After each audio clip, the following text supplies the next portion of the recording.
the very bold face of Suzuki. You can see it. But this is the new Grand Vitara that was launched very recently, and this one happens to be the top spec GLX model. So there are a few things you'll notice, and let me point out to you. The first thing is notice the skid plate in grey silver color at the bottom over there, which immediately tells you it is the GLX. A feature of both models is the triple LED headlights over here that are very neat as well. And you get on this one, on the GLX, you get 18-inch alloy wheels, the two-tone alloy wheels that look very smart, look very neat. Of course, typically of a, I think, medium SUV, almost family SUV, you've got the cladding around the wheel arches, and note in typical Suzuki tradition, the way they squared at the top. A lot of cars around, that's a Suzuki tradition. The cladding, of course, continues along the bottom of the doors, and you've got the silver roof rail across the top with some contrasting black treatment at the top over there. Let's pop open the back door.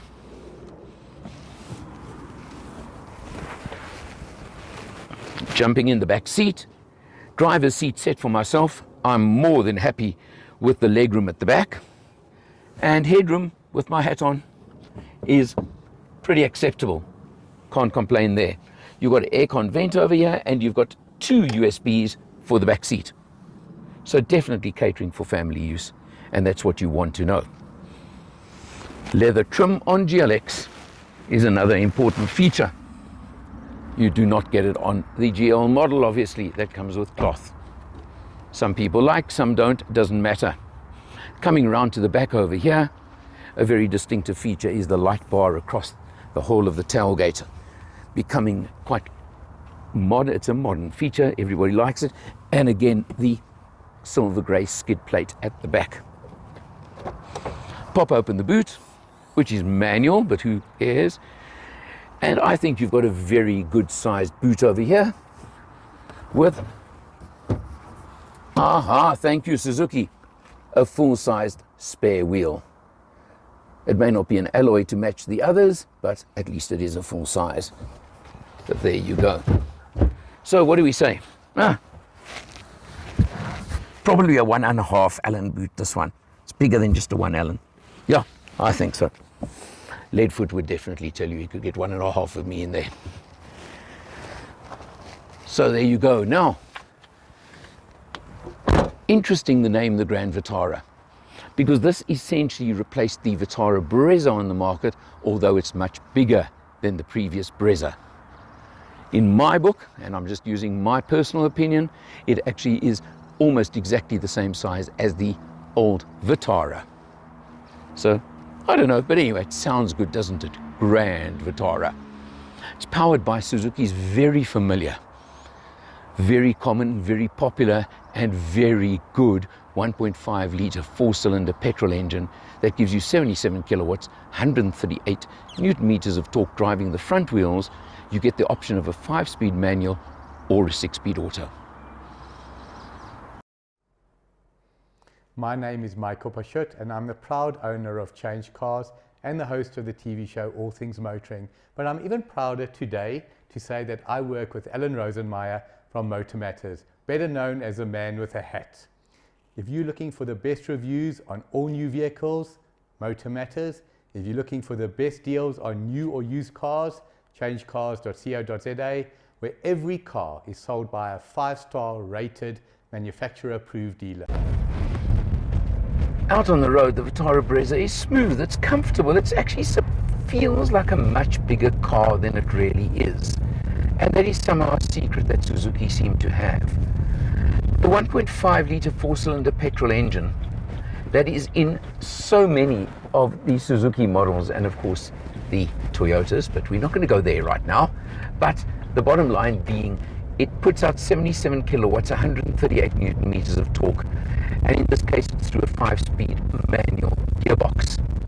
Now there's been a lot said about why it doesn't have a 6-speed and it revs too high, etc., etc. But you know, I've been thinking about that while driving this car, and it's quite simple. This is what I term a very buzzy motor, and it thrives on revs.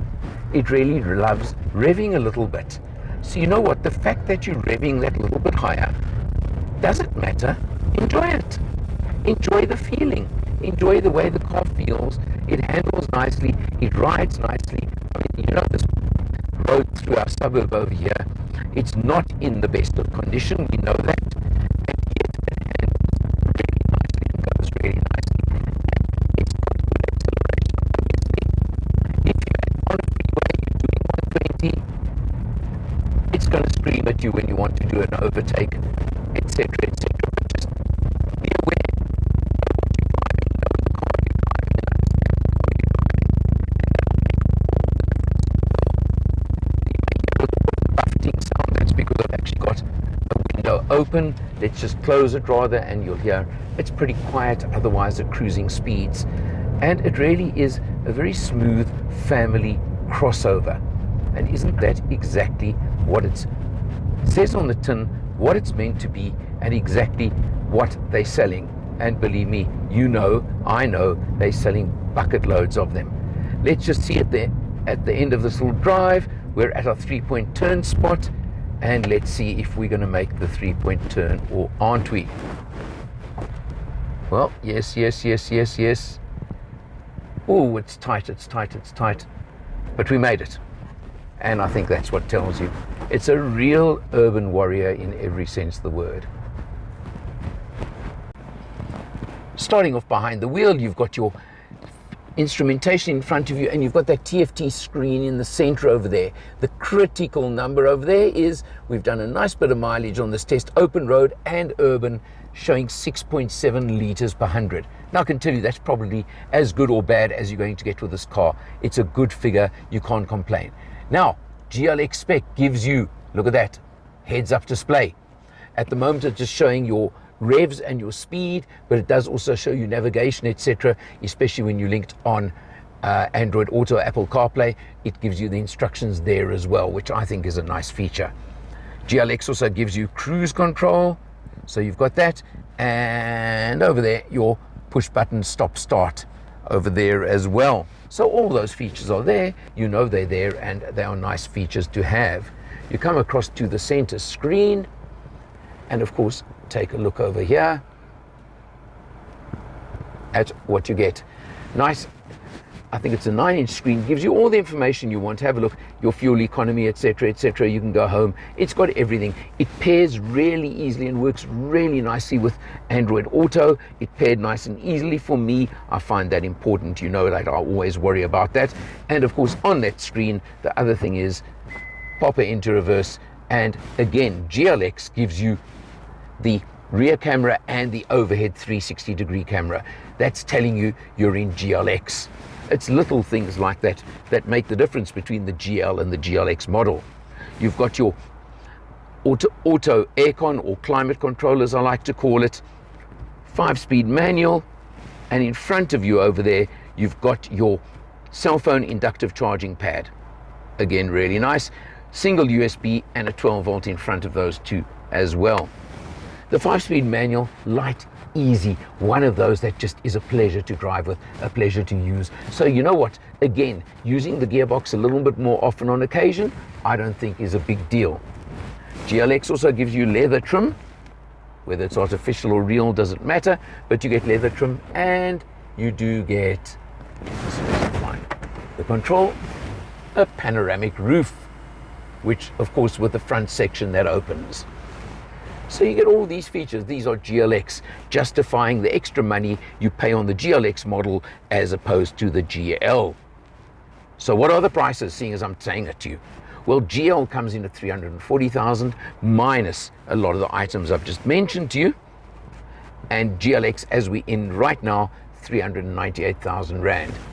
For a crossover, or almost family SUV, as the space you've seen on this car, I think that's pretty fair value for money in today's market.